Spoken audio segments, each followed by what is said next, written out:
Hi, greetings from the Pacific Northwest. Long time no see. Well, actually, you guys see me. I don't necessarily see you, or do I?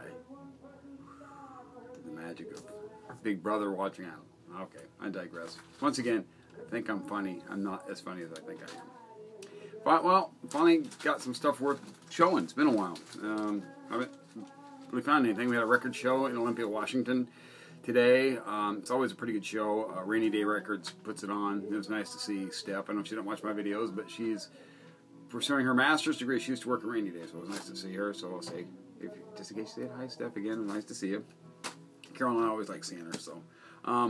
Okay, you didn't came here to listen to me ramble. You came to see finds. Okay, so we'll start. Some of these were cheap. Some of these were not so cheap. Just depended. This was cheap. Okay. Lord Sutch and his Heavy Friends. You know, it's got, I have to look at it. Jimmy Page, John Bonham, Jeff Beck, Noel Redding. So, that one was cheap. It's always, I'm probably more interested in the cover art than anything else. And this is Blue Cheer on Phillips, Inside Out, or Inside Outside. Inside, no, I'm gonna have to look. Doggone it. I think it's Inside Outside, one word. Oh, Outside Inside, one word. Sorry, Blue Cheer fans. I'm really only familiar with the song-wise, the big hit "Summertime Blues," but these guys very heavy, very hard-hitting blues-style rock, but they had a big wall of amplifiers that they played behind, and they were very loud acts. So pretty cool stuff. This, I think Matt Sands recently showed this in a video.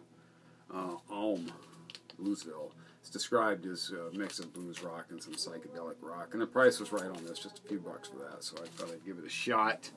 This is a really clean copy. This will be an upgrade for me on new voice of Mitch Ryder and the Detroit Wheels. Jenny, take a ride. It's got the jacket there on the back. The record seats are on the back. In case anybody wants to see the back cover.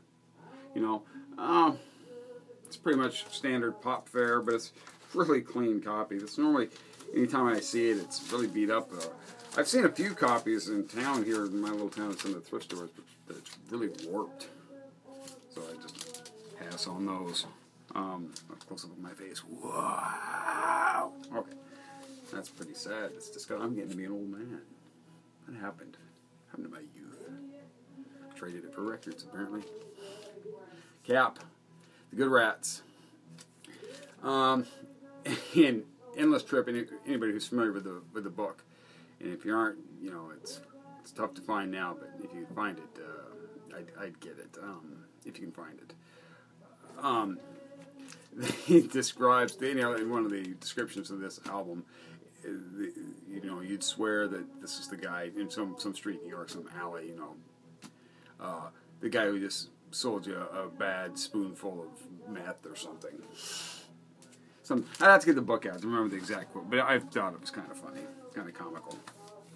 Matt Sands and Sam in the record run videos they do, part of their WJMU. Shout out to those guys. Great psychedelic radio program. It's on Thursday nights. Tune In Radio is how I listen to it. WJMU 89.5, the Quad. It's a psychedelic experience. Tune in if you can.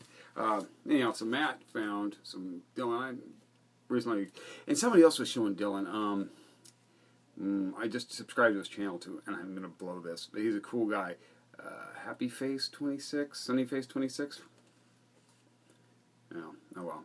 He's got. If you're not subscribed to him, he's a really intelligent guy. He's from the other side of the pond. Really cool videos. And I think it was him that had showing some Dylan, and I'm like, oh, my Dylan's lacking. But found a couple, and I know Matt showed this one recently, and this is the times they are changing. It's the 2i Columbia, and then I also found the Freewheelin' Bob Dylan. Highway 61 Revisited, I almost bought that too, but it was the 70s, early 70s reissue. I'm trying to avoid reissues where I can, and just I say that, here comes one that's technically a reissue. This is from 1980. And I have an original U.S. press that's really beat up, and I have the Sunday's reissue of this too. But this is a 1980 German pressing, and I'm a sucker for these European pressings. But this is the West Coast Pop Art Experimental Band Part 1. You know, Bob Markley. This is some good stuff. This is some really good psychedelic music. Highly recommend these albums, this group, when you can find them. In particular, Child's Guide, this one or Child's Guide to Good and Evil are the two best, which is the first and third, I think. There's another one Matt has shown. I don't think it was in his last video, but maybe the one before that. And this one was really cheap because the jacket's really hammered. This is the Insect Trust, and it's got a gatefold. And it looks like, you know, it's described as psychedelic, but I have a feeling it's going to be more maybe like Fairport Convention kind of stuff. So, interested to give that a spin. This is an upgrade copy, and this is actually like a 66 reissue. And this is the Rolling Stones, England's Newest Hit Makers. It's not the 63 or 64. I have that one with the FFFR, but it's mono. It's totally hammered. It skips. That was $1 pickup, just so I could say I had it. Now I've got a nice plain copy, really beautiful condition. So that was really cool to get that. Well, a lot of flick discs. There was a lot of Cotillion records available today. Here's one on flick disc, I think. Yeah, the Boston Tea Party. It's described as psych. I have a feeling it's more pop psych. I have not listened to it yet, but that was a cool find. Boston Tea Party. I'll save that one for last. This was one when I was in Seattle at a Seahawk game once. This is St. John Green, and I understand this is was actually done by some DJs, maybe. There were some studio musicians. This isn't a real group, but I've listened to it online a few times, and I really like it. I was at a Seahawk game a few years ago. I used to be a Seahawk season ticket holder, there was a place in Seattle, Holy Cow Records, had a copy of this, and you know it was $35, and I just couldn't quite pull the trigger on it. And then I always wished I'd got it. Well, I found it. I found a copy at the record show today that was cheaper than that, not much cheaper than that, and it's not in the great. I mean, the jacket's not in the greatest condition, but the vinyl's pretty good. But I was happy to get a copy. I did not pass on it this time. Here's one that's kind of, I believe it's going to be overrated. This is the Yellow Balloon. They're a group out of Canada. It's supposed to be, you know, real psychedelic music. And as you can see, this one was really cheap, but it's a massive cutout.